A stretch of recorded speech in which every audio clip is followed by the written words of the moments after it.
Hello, everyone. Thanks for joining us. We're here today with our good friend, Kathy Izard.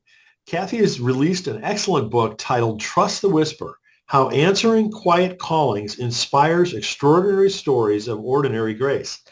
Kathy's an award-winning author and speaker who has helped bring transformation to Charlotte, North Carolina in homelessness, housing, and mental health.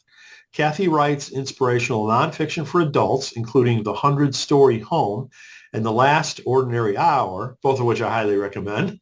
And she also has written two books for children, A Good Night for Mr. Coleman and Grace Heard a Whisper, that is somewhat correlated to the book that we're going to talk about.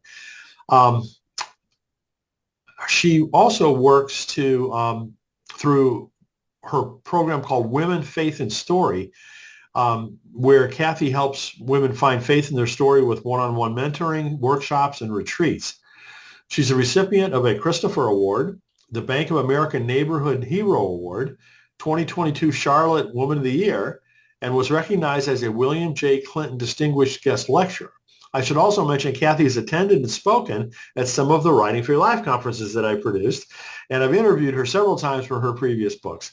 So you can learn more about Kathy at kathyizard.com, KATHYIZARD.com. So Kathy, it's so great to be here with you again, and Oh, great to congratulations see you. on Yeah, yet good to be another with great you, book. Brian. Thank Oh, you. well, Thanks so much. so what else would you like people to know about you than what I was touching on there? Well, that was a lot. You kind of hit all the highlights. Maybe I'm as well as a writer. I'm a mom. I'm a grandmom. We have four daughters and two grandsons, and we split our time between Charlotte, North Carolina, and Jackson Hole, which is where I'm talking to you right now. So, great place to write in the summers. That's where I've gotten a lot of writing done. Is looking at these mountains and walking the trails. So. That has to be inspiring. I love that part of the country. Yeah, when you're looking at the mountains, yeah, it's very inspirational. So I'll never forget the first time I got off a plane in Cody, Wyoming. The air just felt completely different. It was so fresh. it's so true. Whenever we get off the plane here, I feel like that you get a giant exhale of like, I don't know what's happening in the world. You can kind of disconnect and you look at the mountains and you go into the forest and your biggest worry of the day is, will I run into a moose or a bear? So Really. So for people who have not read your previous books, in order to give us some context, could you talk about your faith journey? Sure. I will have to say, I think a lot of it started in 2007. I was a graphic designer. I had nothing to do with writing or any aspirations of writing, and was raising our four kids. But I thought that the life I was living was not what I was supposed to be doing. And I did volunteer in the soup kitchen. We took our kids to the soup kitchen, and something about that made me feel like, yes, like this direction. But I certainly didn't think that homelessness or anything with homelessness was what I was meant to be doing because it felt like a hugely unsolvable problem.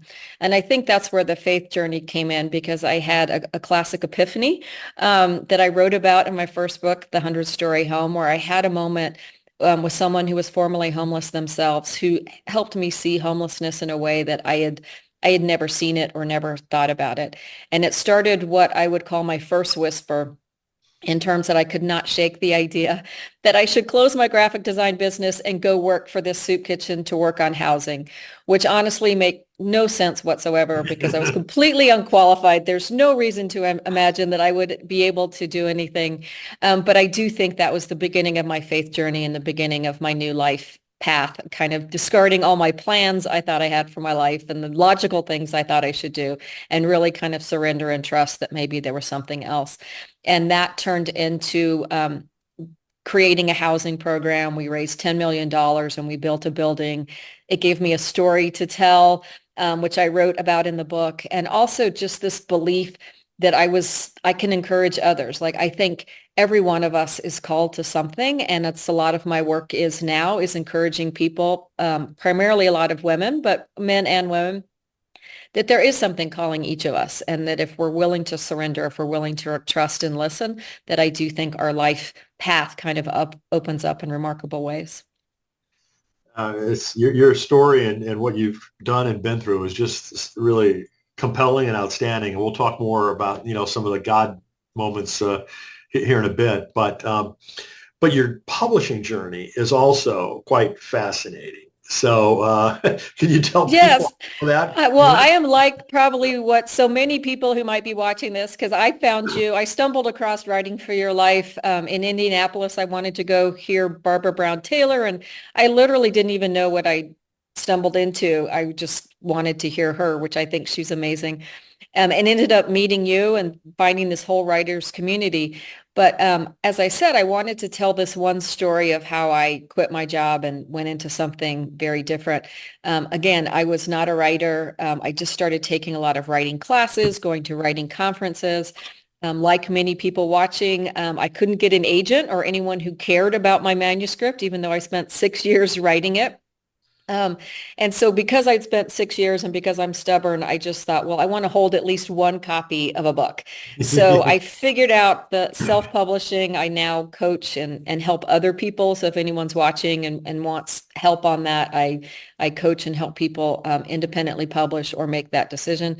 But I put that one copy in the world and started talking and going to book clubs and faith groups and, churches talking about it. And it did end up not only selling a lot of copies, self-published, but it did, as you mentioned, get that Christopher Award. And that helped me get an agent and a publisher. So I got a book contract on a self-published book, which rarely happens. Yes. And that went into the world. And then I wanted to do a children's version of that so that to help kids understand homelessness. So I self-published a kid's book called A Good Night for Mr. Coleman. So I go back and forth between this new book that we're going to talk about. I did get an agent and a book contract, and that is that is traditionally published. But I've independently published another book, The Last Ordinary Hour, and my kids' book are independently published. So I do try to pick and choose. If nobody wants the book and I'm feeling stubborn about it, I'll put it out there anyway. So I do. If you get nothing else from this, I would just say, if you're writing a book and you love it, don't worry. Don't get permission from a traditional publisher to do it. Put your story in the world and see what happens. So. Well, if you haven't gathered already, Kathy is quite entrepreneurial, which is, like one of the reasons why I wanted to, interview her again, in particular for this book. As you mentioned, we met at the Writing for Your Life conference because you came, to see Barbara Brown Taylor, and that was kind of a start of a collaboration between us. And as I look back at, you call them God dots, I kept thinking moments or whatever. But, for me, that was kind of a God moment, was the fact that, you kind of randomly got there. We talked and, as I said, we collaborated on multiple fronts since then. So how do you kind of identify God dots as you do? You talk about some of them in your book. I do. Trust the Whisperer is a series. It's 20 stories of God dots, of people not only that I met along my book journey, but also in the nonprofit world, people who were listening to their own whisper and how we all became connected. So I think of God dots as, I think we dismiss sometimes when the Holy shows up in our life. We think, oh, well, that was a coincidence, or that was really amazing. But we rarely ascribe it to God or to faith or maybe to a larger story. But I think what I realized, and you can see in the writing of that book, when we are willing to say, I wonder if it wasn't coincidence. I wonder if it was meant to be. I wonder if Brian and I were meant to meet at that conference so then we can write and teach together. And I've, been able to go. That's what I think God dots are, is when our stories connect in really remarkable ways that we couldn't have planned, and how our stories interweave with each other. And that is what Trust the Whisper is about, the interweaving of some pretty incredible stories that were people who were strangers and then somehow become integral to each other's story. And I think when we are looking for purpose in life, when we are looking for calling, and we're willing to recognize these and to say, gosh, I need this thing. I need to meet this person. And if you kind of say it out loud, it's amazing how many times that person shows up in your life. And I mean, when I showed up at the Writing for Your Life, I was looking for a community. I was feeling like this one person who was trying to write books and who does this. And all of a sudden I show up at Writing for Your Life and it's like, oh my gosh, here's a whole, room full of people who are trying to do the same thing, to write in a faith perspective, not just romance novels, but they were trying to write in this way. And it was very, I don't know, very profound for me to not only see Barbara Brown Taylor at that conference, but to meet you, to see the community that you've built and all these people who are trying to write for good and for faith and to encourage spirituality in our world. So I think we were a God dot. Yeah, yeah. So, this is the book again, Trust the Whisper. And, Kathy tells the stories of several other people that have experienced, some type of God dot, in their life. What led you to write this particular book? Yeah. So I think that book I ended up starting to speak, which I was not planning to do anything for the homeless. I was not planning to write a book. I was certainly not planning to speak. If anyone's watching this going, oh, I would never speak. I hate speaking. I sweat. Well, me too. If you would have said like some of the top two things I hate to do would be raising money and speaking. And guess what I've been doing for the last 15 years? Anyway, God is funny about that. Because I was going to other cities and talking about the 100-story home and how I felt this calling and really to try and encourage other people. One of the first places I went to out of town, there was a church in Birmingham, Alabama, that asked me to come speak. And frankly, I felt like a complete imposter. I thought, do they know I'm a self-published author? Like my book doesn't really count. Like I can't believe they're asking me to come to this church. But when I got to that church, there was a woman there and she said, oh my gosh, I really want to talk to you because when I read the 100-story home and you were talking about feeling kind of crazy and called to something that you couldn't explain, she said, me too. Like I am feeling really that I need to do something about runaway teens. And she told me this whole story about how teens in Alabama come from all over the state to Birmingham. They arrive on the bus and within hours, sex traffickers prey on these kids who show up alone and they're sucked into sex trafficking within hours of what they were. And she said, I think the solution is so simple. And I thought, gosh, I don't know. That sounds super complicated. I don't know what the solution is. And she said, all we have to do is build a teen shelter next to the bus station, and then we'll be the first people they meet and not the sex traffickers. And that was the first time, Brian, that I thought, oh my gosh, that is what this book is about. I need to tell people how unqualified I was so that they will do whatever it is that they are meant to do. And so I started a friendship with this woman, Caroline Bundy. I started to think, oh my gosh, she would be the next book. Like, what if there was a book of people who were listening to their whispers and what happened? And I even started writing her stories down. I'd met some other people. I had probably 5 or 6 threads going of people who were listening. And I realized, okay, it's only a good book if they listen, right? If they all decide, well, that's hard and I can't do it, and they give up and go home. Okay, well, there goes my book. So I started writing this book like 7 years ago. And Wow. then I had to Wow. put it down because I had to wait and see, would Caroline Bundy build the teen shelter in Birmingham, Alabama? Well, spoiler alert on chapter 6. Yes, she did. As well as Molly Painter in Raleigh, North Carolina, who ended up doing some incredible things. So people all over, a lot of Southeastern stories, because that's where I write and speak, of people who listened and what happened and then how their stories interconnected. So the book took a while to write because the endings took a while to reveal, but I'm just really proud of the book. I think the stories I got to tell are amazing. And I think that's another piece of it. There's so many people with amazing stories, but they may not be writers or storytellers. Yes. And I get to be privileged enough to know their stories, to write their stories and share their stories. So That is this without a is the, doubt. yeah, this has been a fun book because when I go and I'm not just telling my story anymore, I get to tell these stories of amazing people who are doing great things. And I think in this time, it's encouraging because we can hear only some bad news. And I think this book is full of good news stories. So, Absolutely. Absolutely. It's valuable on multiple levels. That's one of them, right? It's just to see all these instances. And, another thing, as you said, people tend to overlook, you know, what you're calling God dots or what I would call God moments, as mhm. coincidence or whatever, as you said. Um, and so for you to really call that out, right, and shine a spotlight on it and kind of investigate it a little bit more because it's one of those things that you can't really put your hands around. How does a God moment happen, right? What leads to that?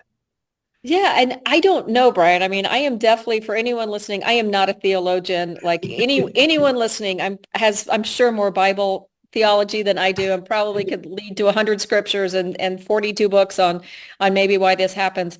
I just have lived experience that I can't ignore, and the people that I've met and their lived experience, and I think that is part of the divine. We can't explain it, even if I did have 100 books, even if I was as smart as Francis Collins, who wrote The Language of God and could, do all of this. Maybe I would be able to understand the background and the string theory of it all, but I can't. All I know it's that it's true and that these stories are true. And all I could do was lay them out as, to me, evidence of the holy that's around us every single day. And also noting that if each one of us had not been willing to tell our stories or share our stories, then part of the most fascinating part of the divine would have gone unnoticed, like the miracles would have gone unnoticed. So I think part of it is we have to believe there's a whisper that we can hear. I think we have to be willing to notice that maybe it's more than coincidence, and we have to be able to be willing to share and talk about it, because that's when other connections are revealed and you start to see this bigger, pretty amazing divine weave. So, Well, the other part of it, that, is implicit in all that you've written about in your book is that the people acted on it. yeah. They didn't just hear a whisper, right? You Think about can't just, yes, that's the trust part. Like, yeah, you can't just listen for the whisper and say, hey, I heard it. That seems really hard, not doing it. You have to trust it and take the leap of faith. And I do want to say, I think those whispers are a muscle that we can exercise, right? Like it can be as small as you get that thought of like, check on my neighbor. And you think, oh, I haven't thought of my neighbor in a really long time. And then you think, oh, she's older. She lives alone. Maybe I should check on her. Maybe she needs something. And then it turns out she does, right? That's just a tiny whisper where you could think, oh, that was coincidence. I happened to think of her at the right time. And turns out she needed something. But I think the more we exercise that muscle on smaller whispers, that by the time you get to something crazy like I got, like quit your job and go house people experiencing homelessness, that you're more willing to say, all right, I can't see where it's going. I don't have the roadmap, but I think I'll listen and see what happens. I think I'll act on it. So so let's shift gears a little bit and talk about, becoming a solopreneur, right? I mean, you're experienced at it now, whether you wanted to or not. You went yeah, off, I know. quit your job and did some major, incredible things, books, fundraising, et cetera, et cetera. So as you reflect now on, kind of having gone through those different experiences, um, what are some of your big takeaways and some of the big challenges that you faced? Um, I think my biggest takeaway is the life I am living right now. None of it I would have planned for myself. There's no way I would have dreamed I know that this. feeling. Yeah, I wouldn't have dreamed this for myself. Like I had this sense that I wanted to do something that would change my one corner of the world. I was just raised with servant leadership as a goal in life. Like you should give back, you should do good. But certainly I was fearful for anything that I might be able to do myself. And I do think starting with leaving my business of graphic design to go do this other has led one step at a time to a life I couldn't have imagined, of writing and teaching and coaching and all of that.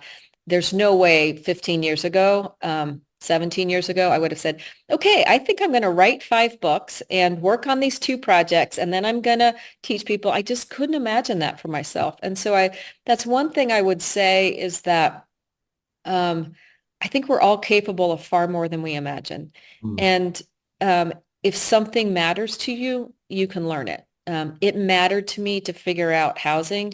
Man, I studied and I learned and I gathered people around who were smarter than me, and we did it. It mattered to me to figure out how to write this book. I took classes. I showed up at conferences. I met people smarter than me who knew more than me, and I learned from them, and I got it done, and now I can help other people. So I think if something matters to you and it's tugging at you, then do the work to learn. It's never been easier to learn. YouTube, Google, like you don't have to go to a 4-year grad school or, to get something done. And I think there is in this whisper and this discernment and this calling, there's an element of surrender too, because I think one of the hardest things that I worked on was raising $10 million in 2008 No to build kidding. housing for people experiencing homelessness, which never should have happened. All of that is Yes. detailed in the 100-story home. But there was a moment of surrender when I realized, all right, God, like this was not really my idea. I was just going to do this one little piece. I was not going to launch a capital campaign.